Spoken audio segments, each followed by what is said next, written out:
Why don't you just put the end to the record in the argument and put your hand on the Bible, swear to God you walked on the moon. Mr. Seibel, knowing you, that's probably a fake Bible. Well, you're talking to the wrong guy. Why don't you talk to the administrator at NASA? We're passengers. We're guys going on a flight. Of course, I don't hit people, but you're going to be on the deck unless you get I'm heading out. I appreciate it. and get the hell out of my house. Well, take your stuff and get the fuck out. Why don't you quote me and say it's bullshit? I'm in the shadows. I'm sorry. I can see that how that would affect your Christmas. I made that whole thing up. What? I'm sorry.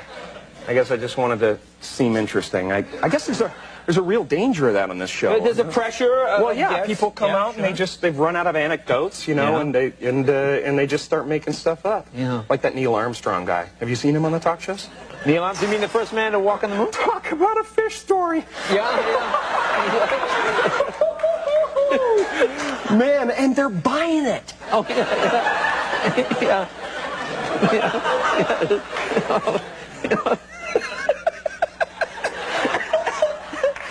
Listen up, kids. Everything they teach you in school is a lie. This is a group of social criminals. These people in the space program. Nassholes, I call them. I have a very low tolerance level for stupid bullshit. Every one of those items is provably untrue at one level or another, but we believe them because they're pounded into our heads from the time we're children. That's what they do with that kind of stuff. They put it in the heads of kids. They pound it in there because they know kids are too young to be able to mount a sophisticated argument against these kind of ideas. And so kids, and up to a certain age, by the way, kids are going to believe everything a grown-up tells them, everything. So kids never learn to question things. Nobody questions things in this country anymore. Nobody questions things.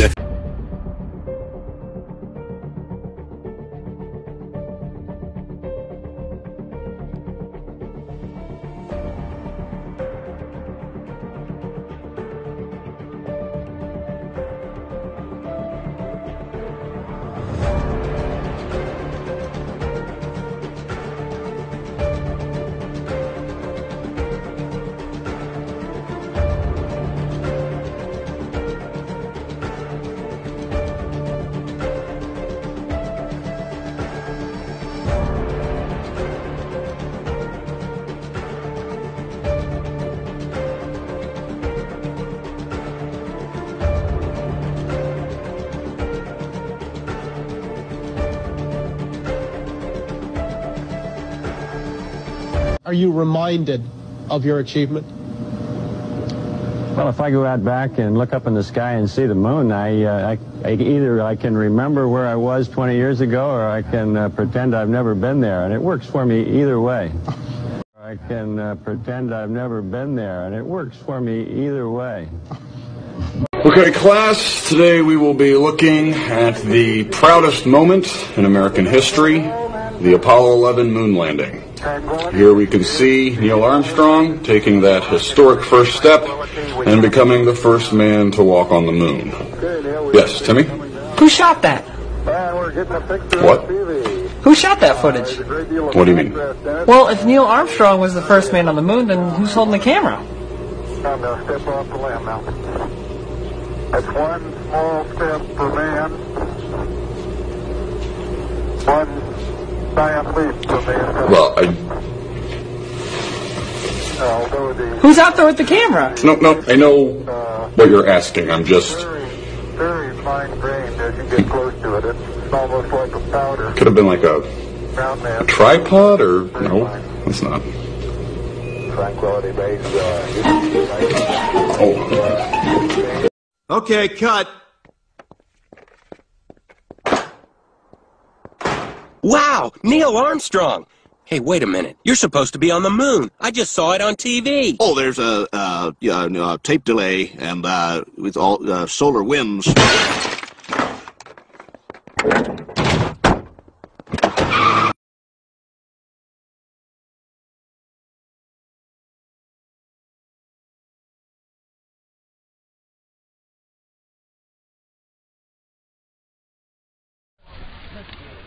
You ought to be in pictures.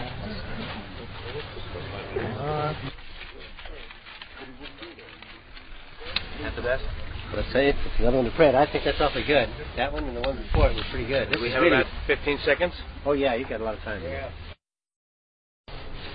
I claim this land in the name of... What do you got now?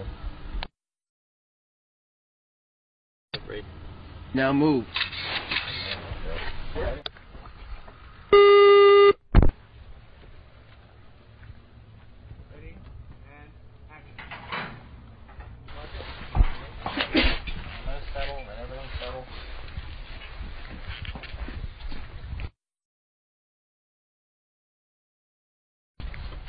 Ready? And action. Got it? Jim? Very good. Print that. Print for... He needs to go off this mark. Once more, please. Otherwise, he, let me walk it again. Tell me I don't want back in the middle of it. Here's what we really need is for him to go to his left and then kind of veer back. Is that right? And action.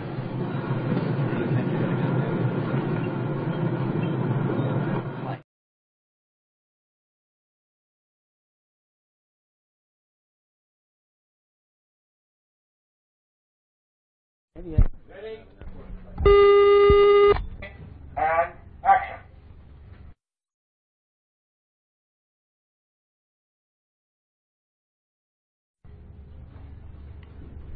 Ready and turn. 我今天就拼一次给你们看。有人，你怎么找到的？哎，拜托了。 On one of the portable life support systems which will be used on the moon's surface.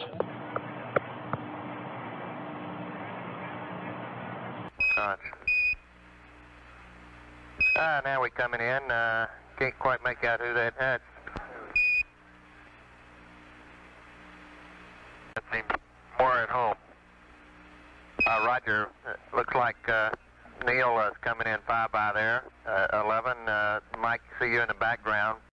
Now, one thing, you have a theory about the moon, and we expect to be able to get observable facts about the moon fairly soon. What is your theory? Well, it is by now rather more than a theory. 10 or 11 years ago, I stated to various scientists that the moon is not a piece of rock, but it is a plasma phenomenon, a cosmic plasma, and that this fact will eventually be confirmed. I made certain predictions which were already confirmed in 1958, and the situation now is coming close to a complete confirmation. What will be the result if you're proved to be correct in your theories? The result will be profound and decisive, because it will give proof that a complete reinvestigation of the laws of nature is necessary. Because if the moon is a plasma, no man will ever land on it. The soft landing attempts will all fail. The sky, of course, was black. The cool thing is about you can see it during the day. Yeah, you can, and there's more than stars. You can see planets. You can see moons. An unfathomable blackness. And that when I look out at the stars and I see, so many stars and planets. And when you're in space and you're looking into deep space and you're on the sun side of the orbit, the sunlight washes out all the starlight, so you can't see any stars. It's the darkest black you can imagine. We can also see stars if we're on the dark side of Earth, and the sky is a deep black when viewed from the moon. We were never able to see stars from the lunar surface or on the daylight side of the moon by eye without looking through the optics. The thing about Carl Sagan, billions of stars, there really are billions and billions of stars. The biggest visual surprise was just how black the sky was. It's like this. There's no business like show business. They're faking a shot of being halfway to the moon. And they refer to you on the tape as a shot that was done during Apollo 10, where you put a transparency over the window and move the camera of the Earth and move the camera back away from the window, turned off the lights in the spacecraft, and appeared to be halfway to the moon when in fact they were in Earth orbit. Huh, really? Yeah, and they said it was the same way that you did it on Apollo 10. So we wanted to give you the opportunity to put your left hand on the Bible, to raise your right hand, to swear to God. Stick it in your ear. Well, you were giving an opportunity to swear to God under oath that you walked on the moon. I don't do that kind of thing. Well, if you really walked on the moon, what's the problem of swearing to God that you did? Do you believe in God? You want me to knock you in the head? Well, I want you to swear to God on the Bible that you walked on the moon. If you walked on the moon, we're giving you the opportunity to swear to God that you walked on the moon. I'm going to give you the opportunity to get the hell knocked out of you if you don't leave me alone.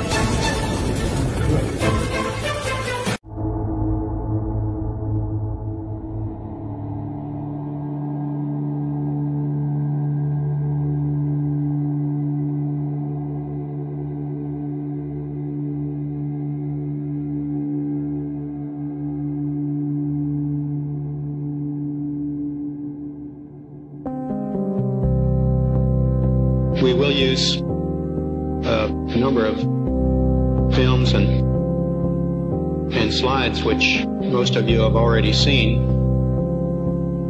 and with the intent of pointing out some of the things that we observed on the spot which may not be obvious to those of you who are looking at them here from the surface of Earth.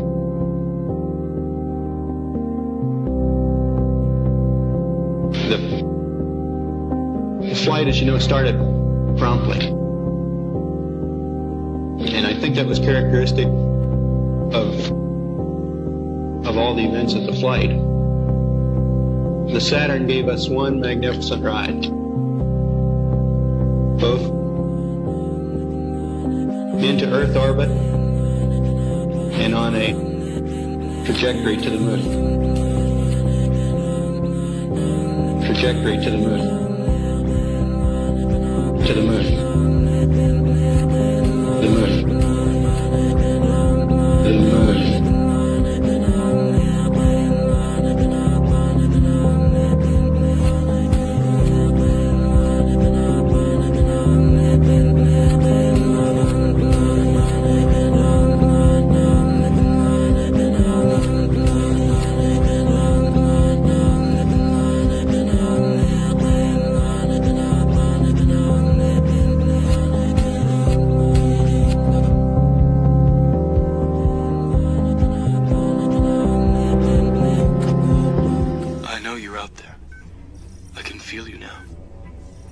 I know that you're afraid.